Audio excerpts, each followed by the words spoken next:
वाजतायत या बुलेटिनची सुरुवात एका मोठ्या बातमीनं। शिवसेना उबाठा पक्षाचा दसरा मेळावा शिवतीर्थावरती होणार आहे आणि या मेळाव्याआधी दादर परिसरात बॅनरबाजी करण्यात आली आहे। दादर टीटी परिसरातल्या उड्डाण पुलावरती मनसे आणि शिवसेना नेत्यांचे एकत्रित फोटो बघायला मिळतात। राज ठाकरे, उद्धव ठाकरे, आदित्य ठाकरे आणि अमित ठाकरेंचा एकत्रित फोटो या बॅनरवरती छापण्यात आलाय। तर लालबाग परळ प्रतिष्ठानच्या वतीनं मुंबई आपलीच आहे, इथे आवाजही आपलाच हवा अशा आशयाचा मजकूर लिहिण्यात आलाय। तर मराठी माणसा जागा हो, न्याय हक्कासाठी एक हो अशा आशयाचा देखील मजकूर बॅनरवरती छापण्यात आलाय। आमच्या प्रतिनिधी सुस्मिता भदाणे आपल्या सोबत आहे। सुस्मिता, दसरा मेळाव्याच्या आधी ठिकठिकाणी बॅनरबाजी झालेली बघायला मिळते, काय आहेत बॅनर, कोणाकोणाचे फोटो आणि मजकूर? खरं तर दसरा मेळावा हा विचारांचं आदान प्रदान करणारा असेल आणि संजय राऊतांनी ज्या पद्धतीचं सूचक विधान केलेलं आहे त्यानुसार हा काही संघाचा मेळावा नाही तर शिवसेनेचा मेळावा आहे। राज ठाकरे, उद्धव ठाकरे या मेळाव्यामध्ये एकत्र दिसणार का याबाबत उत्सुकता कायम आहे, परंतु दादर परिसरामध्ये जगन्नाथ शंकर शेठ उड्डाण पुलावरती मात्र बॅनरच्या स्वरूपात हे दोन्ही भावंड एकत्र आलेली आपल्याला पाहायला मिळत आहे। दसरा मेळावा हा आपलाच आवाज असणार आहे अशा पद्धतीचा आशय या बॅनरवरती आहे। मुंबई आपली आहे आणि आवाजही आपलाच असायला हवा अशा पद्धतीचा मजकूर यावरती आहे। मराठीच्या मुद्द्यावरती दोन्ही भावंड एकत्र आलेली होती आणि म्हणूनच मराठी माणसात जागा हो, न्याय हक्कासाठी एक हो अशा आशयाचा मजकूर यावरती छापण्यात आलेला आहे। आदित्य ठाकरे, उद्धव ठाकरे यांचे चेहरे यावर आपल्याला पाहायला मिळतात। दोन्ही पक्षांकडनं, अगदी मनसेकडनंही आणि शिवसेनेकडनंही आतापर्यंत अनेक भेटीगाठी झालेल्या आहेत। आगामी स्थानिक स्वराज्य संस्थांच्या निवडणुकांचा विचार केला तर दसरा मेळावा अतिशय महत्त्वाचा आहे।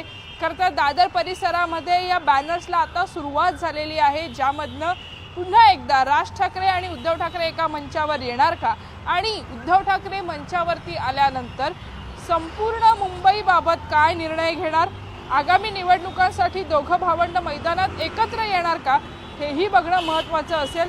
तशा पद्धतीची सूचक विधानं दोन्ही बाजूंनी केली जात आहेत आणि बॅनर सुद्धा त्याच आशयाचे झळकताना पाहायला मिळत आहेत। श्वेता, सुस्मिता, धन्यवाद सगळ्या माहितीसाठी। तर शिवसेना उद्धव बाळासाहेब ठाकरे पक्षाचा दसरा मेळावा गुरुवारी शिवतीर्थावरती होणार आहे। या मेळाव्यात राज ठाकरे सुद्धा व्यासपीठावरती उपस्थित राहणार असल्याची चर्चा आहे। दोन्ही भाऊ पुन्हा एकदा मराठी विजयी मेळाव्यानंतर राजकीय मंचावरती एकत्र येणार असल्याची चर्चा आहे। व्यासपीठावरती राज ठाकरे असतील ही चांगली चर्चा असून दसऱ्याला वैचारिक सोन्याचं आदान प्रदान होऊ शकतं असं खासदार संजय राऊत यांनी म्हटलं।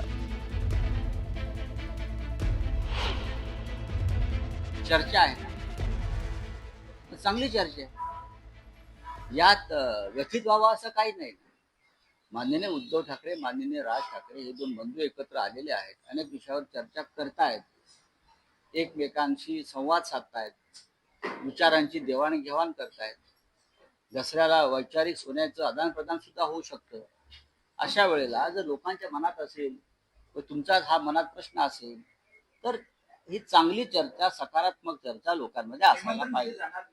पाहून आमच्या परंपरेने ज्या गोष्टी आम्हाला करायच्या आहेत त्या आम्ही करू। या संदर्भात बोलूयात, आमचे प्रतिनिधी सुमित सावंत आपल्या सोबत आहेत। सुमित, जसं संजय राऊतांनी म्हटलं की राज ठाकरे जर मंचावर आहेत अशी चर्चा असेल तर चांगलीच गोष्ट आहे, त्याबद्दल दोन्ही पक्षांमध्ये काय वातावरण आणि एकंदरीत चर्चा ऐकायला मिळतेय?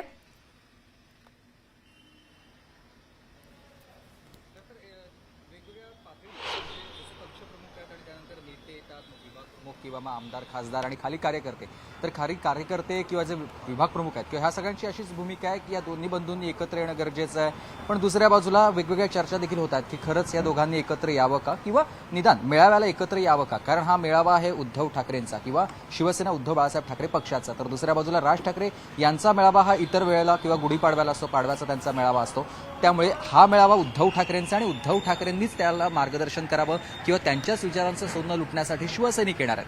तर दुसऱ्या बाजूला कार्यकर्त्यांची ही देखील भूमिका आहे की राज ठाकरेंनी मेळाव्याला यावं, राज ठाकरे जर मेळाव्याला आले, या दोन्ही बंधूंचं एकत्रित येणं जर या मेळाव्याच्याच निमित्तानं जर झालं तर त्याचा एक वेगळा संदेश जाईल।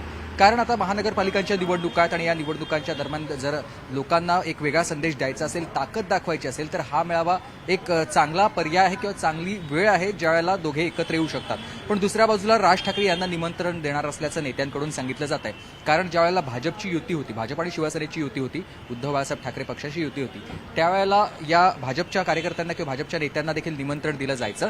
तसंच निमंत्रण राज ठाकरेंना देखील देणार असं संजय राऊतांनी स्वतः म्हटलेलं आहे. निमंत्रण तर दिलं जाईल आणि ही औपचारिकता आहे ती पाळली जाईल, पण या निमंत्रण पत्रिकेला राज ठाकरे मान देणार का, राज ठाकरे येणार का, हा अद्यापही गुलदस्त्यातलाच प्रश्न आहे. कारण कोणतीही भूमिका स्पष्ट केली जात नाहीये, ना उद्धव ठाकरे शिवसेना पक्षाकडून किंवा ना मनसेकडून, दोन्ही नेत्यांकडून कोणतीही स्पष्टोक्ती केली जात नाहीये की राज ठाकरे या मेळाव्याला येतील. त्यामुळे तर राज ठाकरे येतील की नाही हा जरा वेगळा प्रश्न राहिला. पण तुर्तास या दोन्ही नेत्यांनी मेळाव्याला एकत्र यावं, एकत्रितरित्या घोषणा करावी अशी भूमिका किंवा अशी मागणी ही कार्यकर्त्यांची आहे, सामान्य कार्यकर्त्यांची आहे आणि मराठी जनांची देखील आहे. सुमित, त्यामुळे आपण बघूयात नेमकं आपल्याला त्या दिवशीच कळेल की राज ठाकरे हे देखील उद्धव ठाकरेंच्या सोबत या दसरा मेळाव्याच्या दिवशी मंचावरती असणार का. आणि यानंतर